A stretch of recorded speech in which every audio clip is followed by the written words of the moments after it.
Kabayan, pwede po ba mag-transfer galing GCash tapos dito i-send sa akin sa Saudi? Wala pa kasi Saudi namin tapos wala pong card ng GCash, sir.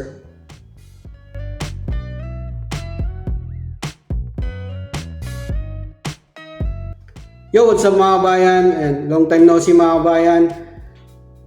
Pasensya na kung natagalan yung upload ulit natin. Alam nyo naman yung nangyayaring gulo dito sa Middle East. Paalala lang, mag-ingat po tayo mga kabayan at samahan nyo na rin ang dasal na sana matapos na itong kaguluhan na to. Bale, sunod ko po palang i-share na video is yung i-check natin kung pwede na yung bank transfer ng GCash to abroad. International transfer mga kabayan.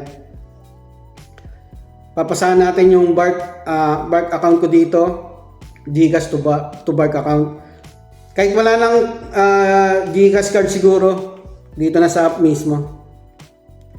Ayan, i-add nyo lang po yung IBAN account number, katulad sa BARC. Makikita nyo sa video mamaya kung paano makita yung IBAN account number ng BARC. Okay, simulan na po natin mga kabayan. Login lang po kayo sa GCash app nyo. Diyan sa dashboard, punta po tayo dito sa transfer. Tapos international. Tapos click nyo na yung send money. Yan, choose country. Yan pa yung mga available na bansa sa ngayon. Siguro madadagdagan pa yan katagalan. Ito tayo sa Saudi. Tapos transfer to. Click nyo yung drop down na yan. Pwedeng bank at e-wallet. Click natin yung bank. Tapos type of recipient, click nyo yung another individual. Tapos click nyo na yung next. And po yung mga bank dito sa Saudi Arabia, yung mga banko dito. Ayan, dito 360 Bank, STC Bank, Subbank. Click natin sa e-wallet naman. Piliin natin yung option na e-wallet. Tapos next. So ito po yung mga e-wallet yan. STC Pay, Mobile Pay. Ba't may STC Pay pa? Siguro STC Bank din yan. So tatransferan natin yung BARC. Ayan, click nyo yung BARC. Yan sa amount. Ang minimum po 500 pesos. Hindi pwede yan, 100. Nakalagay dyan, minimum 500 pesos.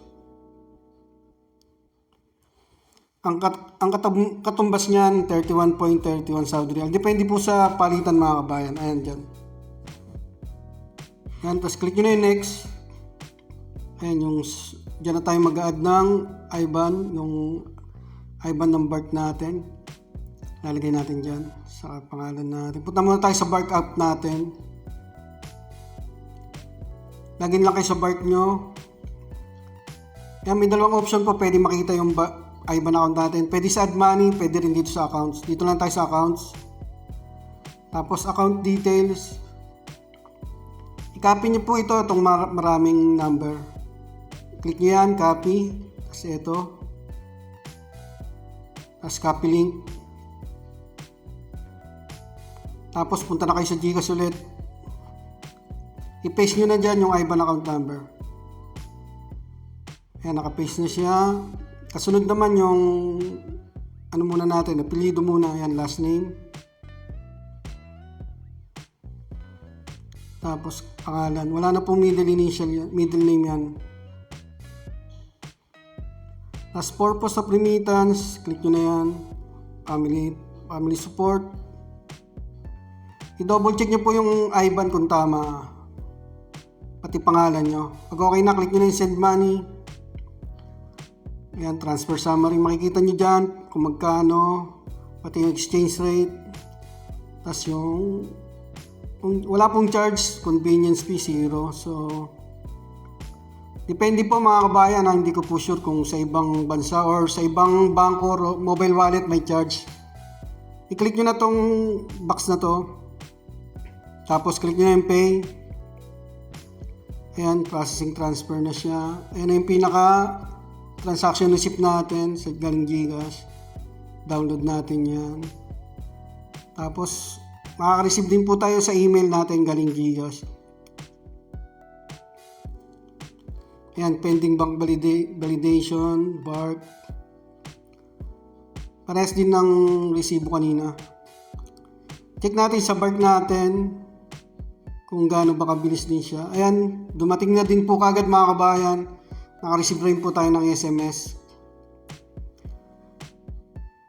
Depende po siguro mga kabayan, hindi pare-parehas kung mabilis dumating or may delay. Ayan, 31 Saudi Riyal. Close na natin to. Ayan, nabawasan yung account natin dyan. Wala po siyang charge mga kabayan, pero hindi ko sure kung lahat ay walang charge. Depende po siguro sa tatransferan nyo.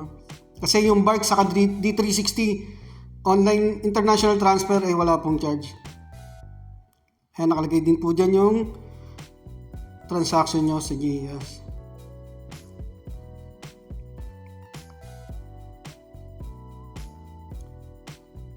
Ayan, naka-receive na rin tayo ng email. Delayed lang yung sa email na na-receive na natin. Ayan, successfully transferred na po siya.